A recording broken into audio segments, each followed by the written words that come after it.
if you are working with equations inside of Microsoft PowerPoint, you might want to use the equation tool. And for that, you can actually go to Insert right here and then go to Equations right here. So over here, you can see that you got a bunch of presets that you can use. For example, this one, and it gives you a head start with an equation right there. But I don't want that. I want a manual equation. So I'm going to go into Insert. I'm going to go into Equation right here. And then I'm simply going to click on Equation. It'll bring out a blank equation for me. So you can see that I can add in fractions over here and so forth. So I'm going to add in fractions. And I can add in multiply by fractions and things like this. So you can see that I got placeholders. So I can have things like these. So if I want to create mathematical equations, you can actually do this with quite an ease. And you can see that my mathematical equation has been prepared just like that.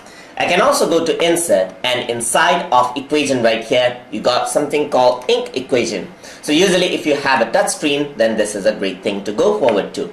But here, this is something like an handwriting recognition. So if I want to add in equations, I'm gonna say 2, and it actually detects that, and 2 square. So you can see that it works quite perfectly, divided by just like this, and then divided by 3. Alright, so if I want to add in a square root, I can also do that, and you can see that square root has been added just like that. If I want to erase it, simply erase this out, and then I'm going to write it again. This time I'm going to cover it out, and you can see that is how it works out. So you can see that if I were to add in 3 right here, you can see that now that has been added. So if you want to create complex equations quite easily, then this might be one of the things that you want to do. So you can see that you can erase this out. Alright, so now I'm going to write it out. Alright, just like this.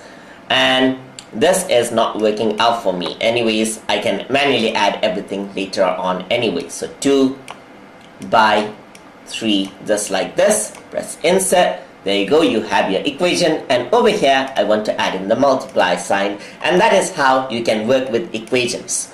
So the way you format equations is where you format normal text. So, but with a little bit of exception. So you cannot actually change everything out. It might get messed up a bit, but you can increase the font size and change the color just like you would on a normal text. So that is how you use equations inside of Microsoft PowerPoint. Hope you guys learned something as always. And as always, please like, comment, share, and subscribe.